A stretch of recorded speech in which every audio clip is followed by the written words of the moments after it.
Elizabeth Holmes, the discredited CEO of Theranos, will likely receive a significant jail sentence for defrauding investors and putting patients in danger while promoting a false blood testing technology, according to a federal judge's decision on Friday. The culmination of a saga that has been examined in an HBO documentary and an award-winning Hulu TV series about Holmes' meteoric rise and humiliating fall will take place when Holmes is sentenced in the same San Jose, California, courtroom where she was found guilty on 4 counts of investor fraud and conspiracy in January.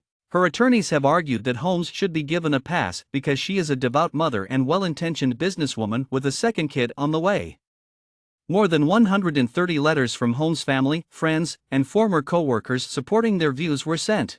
A probation report also provided to Davila suggested that Holmes receive a 9-year jail term. The $804 million in reparations demanded by the prosecution is from Holmes.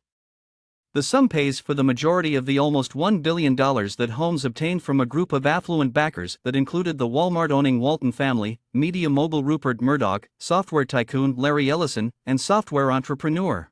Holmes' reporting date for a prospective prison sentence and Davila's judgment could both be impacted by her second pregnancy in 2 years. Holmes became pregnant at some point while out on bail this year, after giving birth to a boy just before the commencement of her trial last year. Despite not mentioning the pregnancy in an 82-page memo to Davila last week, her current partner, William Billy Evans, confirmed it in a letter pleading with the judge to show mercy. Former federal prosecutor turned defense lawyer Duncan Levin said that Davila's pregnancy won't affect the judge's decision on her sentence, but that the judge will likely let her stay out until the child is delivered. She won't pose a flight danger after being sentenced any more than she did while awaiting punishment, according to Levin. "We need to add a little bit of empathy to our punishments," said the judge. Amanda Kramer, another former federal prosecutor, predicted that Davila will be criticized regardless of the sentence he imposes due to the pregnancy. According to federal prosecutor Robert Leach, Holmes should receive a harsh punishment for orchestrating one of the most serious white-collar crimes to have ever taken place in Silicon Valley. Leach warned the judge in a harsh 46-page memo that he had a chance to stop the arrogance and exaggeration that the tech boom of the previous decade unleashed. In his article, Leach claimed that Holmes preyed on the hopes of her investors that a young, dynamic entrepreneur had changed healthcare. She achieved spectacular fame, adoration, and billions of dollars in wealth through her deceit. Using a device that was meant to be able to scan for hundreds of diseases and other ailments with just a few drops of blood, Holmes' attorney Kevin Downey portrayed her as a selfless visionary who spent 14 years of her life trying to transform healthcare.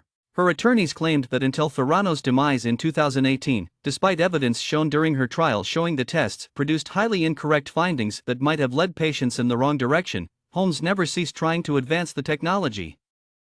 Additionally, they emphasized the fact that Holmes never traded in any of her Theranos shares, which were worth $4.5 billion in 2014, when she was hailed as the next Steve Jobs on the covers of trade publications.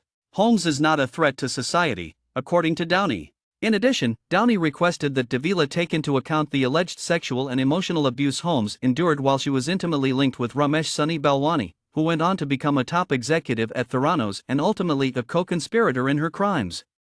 Balwani, 57, will get his sentence on December 7 after being found guilty on 12 counts of fraud and conspiracy after a trial in July.